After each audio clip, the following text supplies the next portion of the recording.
Hi, everyone. I'm Laura Ingraham, in for Bill O'Reilly, who will be joining us in just a moment. Thanks for watching us tonight. Two huge stories: Obamacare upheld and Congress finding Eric Holder in contempt. So let's get right to it. The Supreme Court upholding most of President Obama's health care law. This decision affects nearly every American, requiring almost everyone to have health insurance or pay a fine. The court saying that fine is essentially a tax, and the government has the power to impose this tax. But Republican lawmakers and Mitt Romney are vowing to repeal it if if they win in November, making this a huge campaign issue in the presidential race. Joining us now from North Carolina, where he is on vacation, is Bill O'Reilly. No rest for the weary. So, Bill, how does this affect the average American? Well, I think everybody has to take a deep breath and step back from emotional analysis. And here's really what Justice Roberts did today. And it's Justice Roberts who did it, because the four conservatives, and I'm including Kennedy in that, they saw that this was an overreach by the government. And the four liberals, they want the government to overreach. And it was Roberts who really stunned everybody. This basically says that the Supreme Court will allow the federal government to take over the health care system. All right? So up until now, the private sector ran the health care system, the insurance company. And they screwed it up because they kept making it more and more and more expensive, and a lot of people can't afford it. And then if you get really sick, you can lose every penny you have if you don't have the right insurance. So the government stepped in and said, no, we can do it better. This is what they do in Canada. This is what they do in Great Britain and most European countries, all right? You can call it socialized medicine. You can call it whatever you want, but the government calls the shots. And the Supreme Court has said now that they're okay with the government running the American healthcare industry. All right, what does that mean? It means that for poor Americans, it's good, because the government's going to give them health insurance. Just hand it to them for free, just like they give welfare, food stamps, or whatever. It's another entitlement. For more affluent Americans and some working Americans, it's bad, because their taxes are going to go up to pay for the free stuff, the free health care that's going to the poor American. And for business, it's bad, because now they don't know, small business in particular, how much the health insurance is going to cost them, because the government can charge whatever the government wants to charge, because Justice Roberts said it's a tax. So they can tax you as much as they want. They can charge as much as they want. So for business, it's bad, because the uncertainty continues, the hiring is going to be blunted, and the economy is going to be harmed. So that's across the board what it is for everybody. Well, Bill, one thing that is for sure here is when you have the Chief Justice, of course, nominated by George W. Bush, deciding this monumental case. He was the swing vote, 5-4 decision that without a doubt erodes personal liberties, throws people's lives into question. The rich people can always afford to buy the coverage they need or pay for health care out of pocket.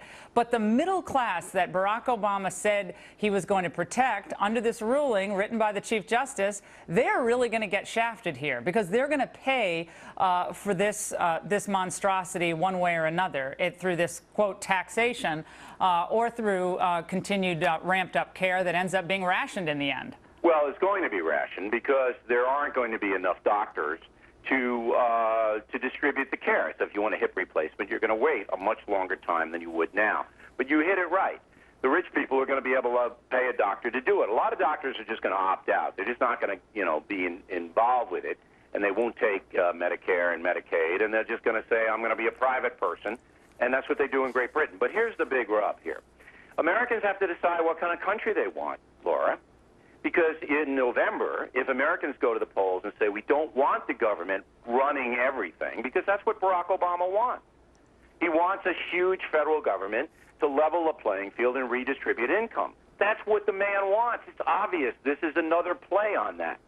So working Americans, middle-class Americans, have to decide, do you want to be Sweden, or do you want to go back to the free marketplace? The problem with the Republicans, and this is huge, is they have to put forth something better.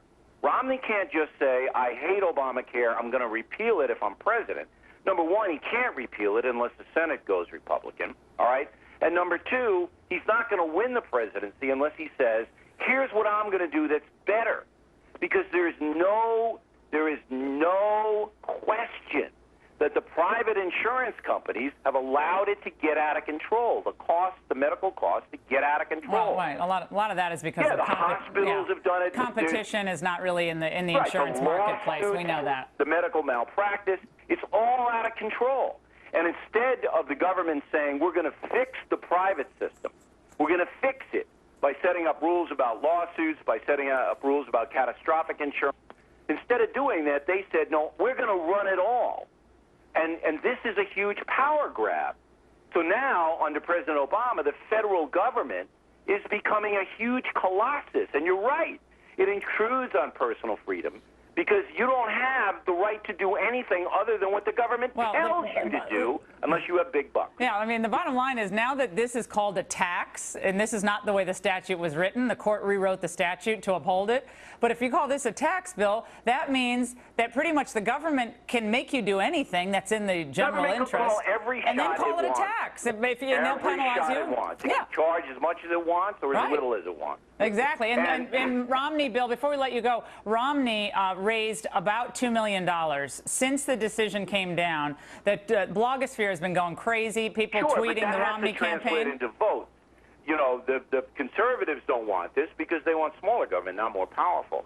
But what Romney has to do is put something better, very specific, saying, this is what I'm going to do to make the health care system better in the private hands. If he does that, he's got a chance. How much time we got? Eric Holder. We have time to do Eric Holder. Eric Holder, contempt vote. Your take. All right, here's what this is all about, ladies and gentlemen. I want everybody to listen. What this is all about is the Democratic Party walking out on the family of the Border Patrol agent, Brian Terry, who was killed.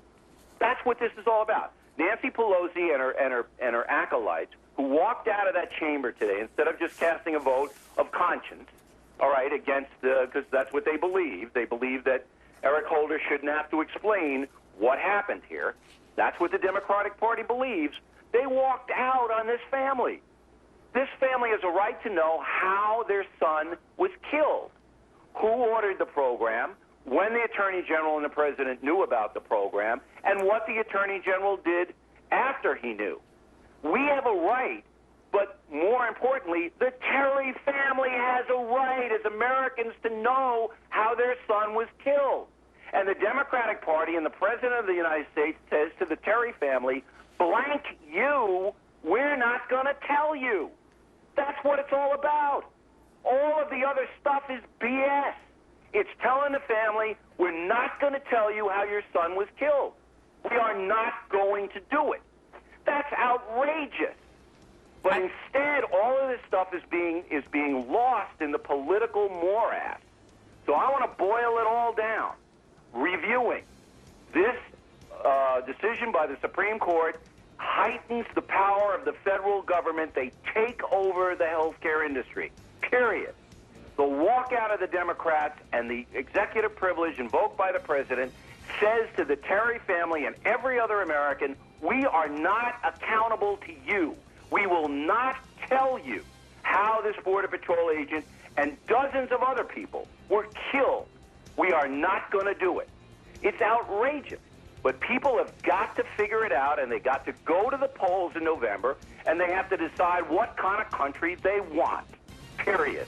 Bill O'Reilly, great to talk to you. Thanks so much. All right, Laura.